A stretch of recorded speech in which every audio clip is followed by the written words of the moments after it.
Hey, and welcome to Fiscal Voyage. I'm Felix, and today we're going to analyze Microsoft. We're going to determine if Microsoft is a buy, hold, or sell at current price. As well, we're going to determine its current fair value price. In a 5-minute stock analysis coming right now. Okay, so here's the 5-minute stock analysis on Microsoft. It could be found in New York Stock Exchange as MSFT. Microsoft, I'm sure as you guys are aware, is an American multinational technology company which is headquartered in Redmond, Washington.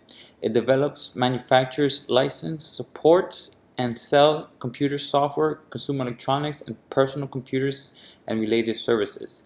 It is best known for software products such as the Microsoft Windows line of operating system, Microsoft Office Suite, Word, Excel, Outlook, the Internet Explorer, and Edge web browsers. The flagship hardware product are the Xbox video game console and the Microsoft Surface lineup of touchscreen personal computers. In 2016, it was the world's largest software maker by revenue.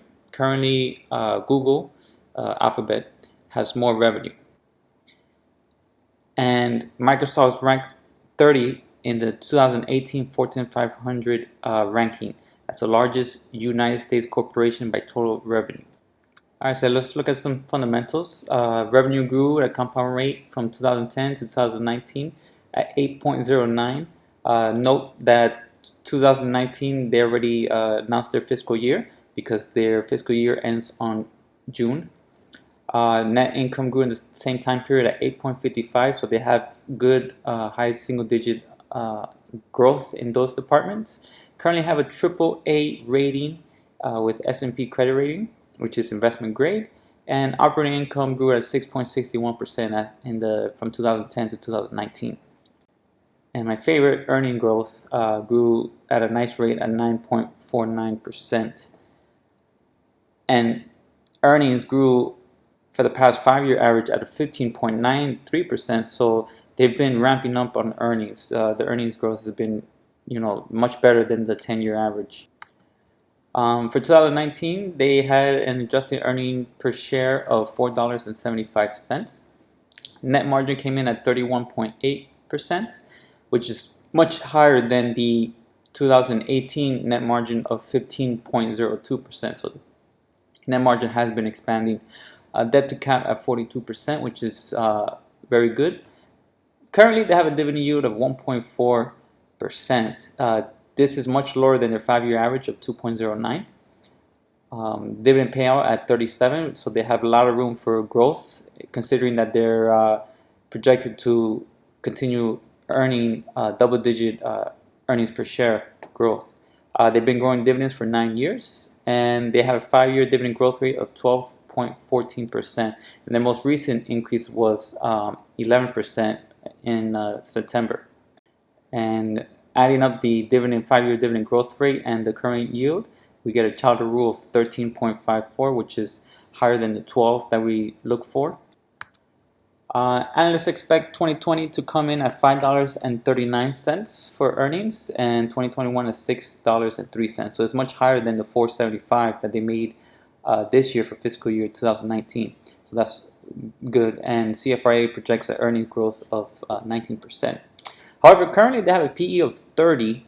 And as you can see, the forward PE based on the 2020 expected earnings is 27.3.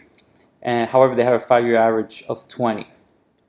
Let's go to the fast graphs. You can see the black line is the monthly closing price, the blue is the normal PE, and the orange is the earnings 15 PE.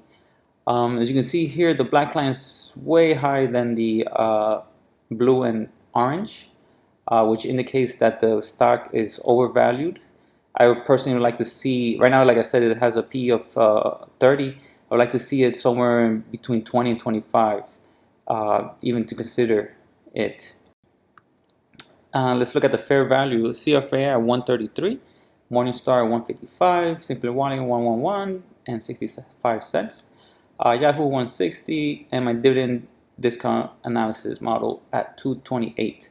Averaging out to 6, we get a fair value price of 148 and 9 cents. Currently, the stock goes for 147. So it's undervalued very slightly. So basically it's fair value. However, I like to see a company with a margin of safety. I like to see it under 10% or 15% undervalued based on my fair value estimates. That's why, currently it has a PE of 30. I would like to see it somewhere in the 20, the 25. Then I'll consider it as a buy. Another thing that I don't like of the company is that low dividend yield, but they have been increasingly very good, double-digit rates recently. And there's, CFA projects 19% earning growth for the next 3 years. So I'm sure they will be able to continue that dividend growth rate to the double-digit rate. But like I said, I would like to see the company at a lower PE between 20 to 25. But eventually, I'm going to own this company. I'm sure everyone uses a Microsoft product of some sort at work or at home with the Microsoft operating system. So I like Microsoft, the company, just not at this price. So with that, if you have a company that you would like for me to evaluate next, let me know in the comments below.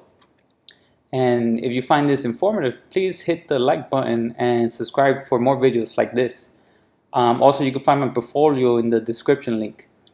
And don't forget to check out my website, fiscalvoyage.com. Have a good one.